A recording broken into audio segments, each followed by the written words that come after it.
امام حسین علیہ السلام کے قافلے کا ہر فرد حریت و حمیت کا پیکر تھا۔ جہاں اصحاب امام حسین علیہ السلام نے روز عاشور خود کو ان پر قربان کیا، وہیں ان کے خانوادے نے بھی اپنا خون دے کر دین کی آبیاری کی۔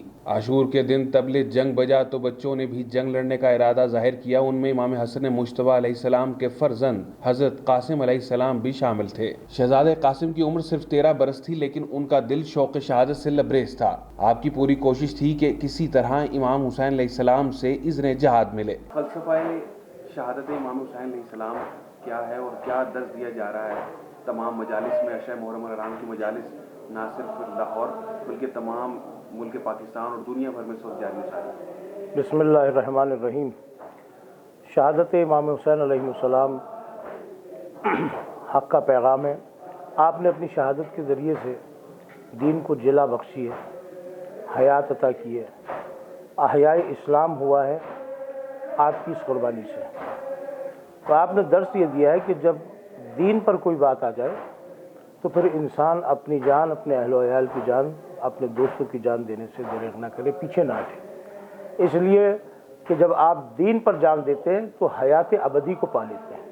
یہی وجہ ہے کہ آج دنیا میں بھی حسین حسین ہو رہا ہے، یہاں بھی حسین کا نام زندہ ہے اور آخرت میں بھی حسین کا نام زندہ ہے۔ اور یہ دین اسلام کے اوپر قربانی کرنے سے، کیونکہ یہ زندگی فانی ہے، تو امام حسین نے اصل میں کربلا میں فنا سے بقا خریدنے کا ہنر سکھایا ہے، اور اس شہادت کے ذریعے سے پیغام دیا ہے کہ راہ خدا میں انسان صبر و استقامت کے ساتھ اگر قربانی دے تو وہ اس نتیجے کو حاصل کر لیتا ہے، فطری نتیجے کو، کہ جو خدا انسان سے چاہتا ہے، جس لیے اللہ نے انسان کی خلقت کی ہے۔ وما خلقت الجن والانس الا لیعبدون، یعنی عبادت کا اعلیٰ ترین درجہ یہ ہے کہ انسان کائنات سے کٹ جائے اور اپنے رب کی بارگاہ میں حاضر ہو جائے۔ یہ درس کربلا، یہ امام حسین کا درس ہے۔ ساتھ ہی 8 محرم الحرام کے نسبت دی جاتی ہے سرکار باغنواز حضرت قاضی باز رحمۃ اللہ علیہ السلام سے، اور شبیہ علم برآمد ہوتے ہیں ہر شہر گلیہ گلیہ۔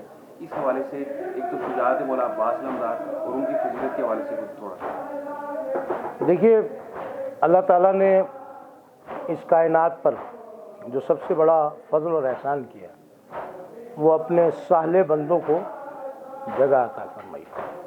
الا الذین آمنوا وعملوا الصالحات وتواصوا بالحق وتواصوا بالصبر۔ کامیاب کون لوگ ہیں؟ جو صالح ہیں، جنہوں نے عمل صالح۔ حضرت عباس علیہ السلام کی زیارت میں ملتا ہے آپ کو عبد صالح کہا گیا ہے۔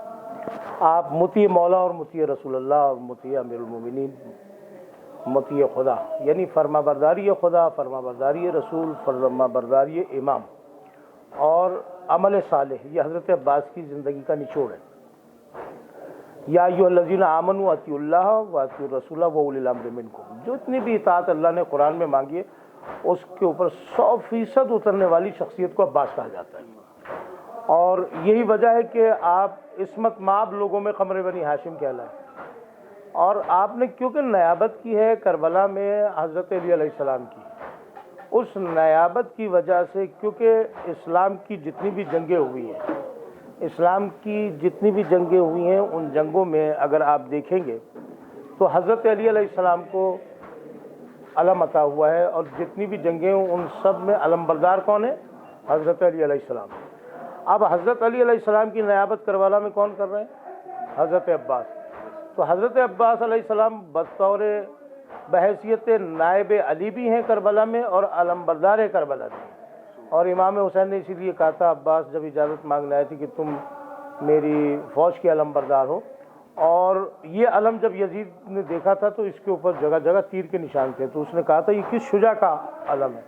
تو بتایا گیا تھا یہ علی کے بیٹے عباس کے ہاتھ میں تھا۔ یعنی وہ جگہ جہاں حضرت عباس نے جہاں سے علم پکڑی تھی وہ جگہ محفوظ تھی نشانات سے، باقی پورے جگہوں پہ جو ہے وہ تیروں کے نشانات تھے۔ یہ ان کی شجاعت اور بہادری اور استقامت تھی کہ کربلا میں امام حسین علیہ السلام سے کسی قسم کا کوئی شکوہ نہیں کی، کوئی شکایت نہیں کی، بلکہ بڑھ کر اپنی جان کو اہل بیت اطہار کے لیے قربان کر۔ 7 محرم الحرام جو کہ جناب حضرت قاسم علیہ السلام سے منسلک بھی ہے، ان پر منسوب ہے، اور جناب قاسم نے اس طریقے سے شہادت طلب کی اپنے چچا سے، اس کا تھوڑا سا مختصر سا تھوڑا بتا دیجیے۔ دیکھیے جناب قاسم نشانی ہے جناب امام حسن علیہ السلام کی، نواز رسول حضرت امام حسن مجتبیٰ۔ امام حسن مجتبیٰ اس ہستی کو کہتے ہیں کہ جس کی ریت میں حسین جیسا امام رہتا ہو، اور امام حسن مجتبیٰ کی مظلومیت آپ کے سامنے کہ کس طریقے سے آپ کو زہر دیا گیا اور آپ کی جو ہے وہ 72 ٹکڑے تشت میں بہن نے دیکھے۔ اس وقت جناب قاسم علیہ السلام کی عمر مبارک 1.5 برس کی ہے، 1.5 سال کی ہے، لیکن کربلا اتنی مہم تھی امام حسن مجتبیٰ کے لیے کہ وہ جانتے تھے کل حسین پہ مصیبت آنے والی ہے۔ اس مصیبت کو سامنے رکھتے ہوئے جناب قاسم اتنے اہم آدمی ہیں، کیونکہ جیسے حضرت عباس علیہ السلام نیابت کر رہے ہیں حضرت علی کی، جناب علی اکبر نیابت کر رہے ہیں رسول خدا کی، شبیہ پیغمبر ہیں، اسی طرح امام حسن کی نیابت کون کرے گا؟ جناب قاسم علیہ السلام۔ اتنے اہم آدمی ہیں جناب قاسم کربلا کے اندر کہ جو امام حسن مجتبیٰ کی نیابت کر رہے ہیں، اور وہ نیابت بھی از طرف معصوم ہے، یعنی امام حسن کی طرف سے تحریر لکھ کے دی تھی کہ جب اپنے چچا کو مصیبت میں گرفتار کرو تو اور کوئی دنیا کی بڑی مصیبت دیکھو تو اس تحریر کو پڑھ لینا، اس میں تمہارے لیے جو ہے وہ پیغام ہے۔ اور یہی ہے کہ جب امام حسین علیہ السلام سے اجازت نہیں مل رہی تھی، کیونکہ ظاہر ہے کہ بھائی کی نشانی ہے، تو انہیں جو ہے وہ بچپن کی بات بھی یاد آ گئی، اور ماں کی طرف سے بار بار جو ہے ظاہر ہے جناب فروا اس بات کو جانتی تھی تعویذ جو ہے وہ ہے، تو اس کو کھلوایا گیا، تو اسے کھولا گیا تو اس میں تحریر تھی امام حسن مجتبیٰ کی، اور جناب قاسم خوش ہوئے، آئے مولا حسین کے پاس، اس کو مولا حسین نے بھائی کے خط کو دیکھا اور اپنے بھائی کو یاد کیا، بھائی تیرا شکریہ کہ تو نے اس عالم غربت میں مجھے یاد رکھا۔ اور سب سے بڑی چیز دیکھیے کہ جناب قاسم کربلا کے وہ شہید ہیں کہ سب کے جس کا بھی لاشا پامال ہوا وہ شہید ہونے کے بعد پامال ہوا، قاسم کربلا کا وہ شہید ہے، اسی لیے ایک الگ سے ان کی مظلومیت ہے کہ جو اپنی زندگی میں پامال ہوا اور جس کا لاشا حسین گٹھڑی میں اٹھا کے۔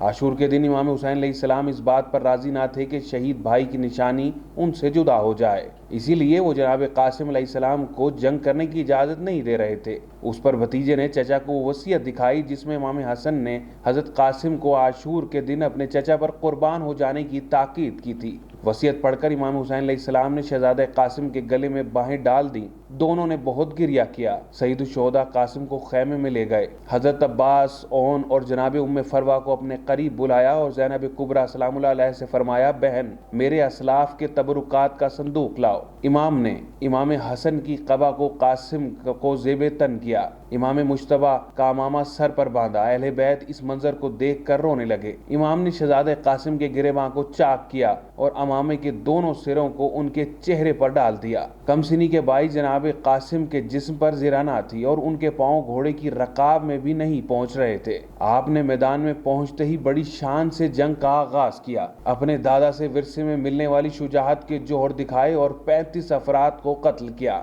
آپ کی جرأت اور شجاعت پر لشکر عمر ابن سعد خوفزدہ ہو گیا اور آپ پر پتھراؤ شروع کر دیا۔ اس دوران ایک شخص نے آپ کے سر پر تلوار سے وار کیا، آپ گھوڑے سے گر پڑے اور چچا کو مدد کے لیے پکارا۔ فوج اشقیہ کو منتشر کرنے کے لیے امام حسین علیہ السلام اور حضرت عباس علمدار نے حملہ کیا۔ فوج ڈر کر بھاگی تو آپ کا جسم گھوڑوں کے سموں تلے کچل گیا۔ جناب قاسم کے جسم کے ٹکڑے امام مظلوم علیہ السلام ایک چادر میں جمع کر کے لائے۔ امام حسین علیہ السلام نے فرمایا، اللہ کی رحمت سے دور ہے وہ قوم جس نے تمہیں قتل کیا۔